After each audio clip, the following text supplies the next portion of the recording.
Once upon a time, in a peaceful village nestled between tall mountains, there lived a young man named Sora. Sora was full of energy, always eager to learn new things. He had read many books and thought he knew a lot about the world.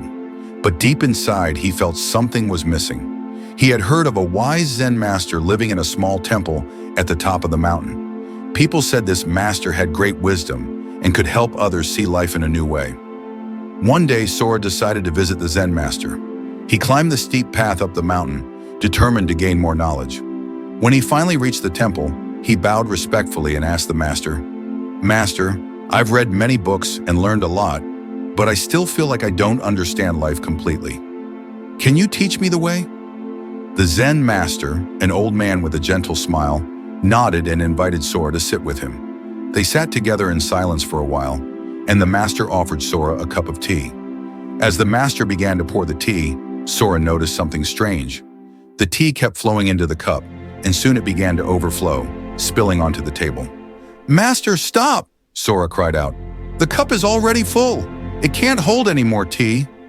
The Zen master calmly put down the teapot and looked at Sora with kind eyes. "You are just like this cup, my young friend," he said. "Your mind is so full of what you think you know that there is no room for anything new. If you want to learn and grow, you must first empty your cup." Sora was puzzled at first. "But I came here to learn more," he replied.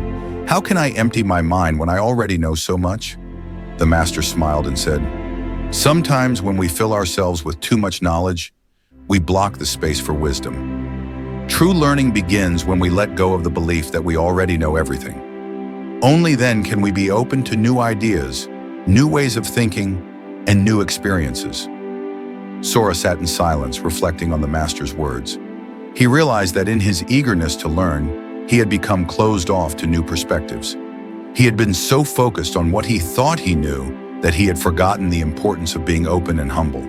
From that moment on, Sora promised himself to approach life like an empty cup, always ready to be filled with new wisdom. He stayed with the Zen master for many months, learning not just from books but from quiet moments, nature, and life itself.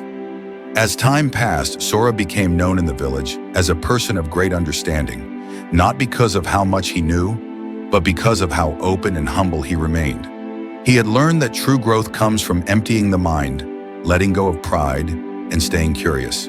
And so, Sora lived a peaceful and fulfilling life, always keeping his cup empty, ready for whatever wisdom life had to offer.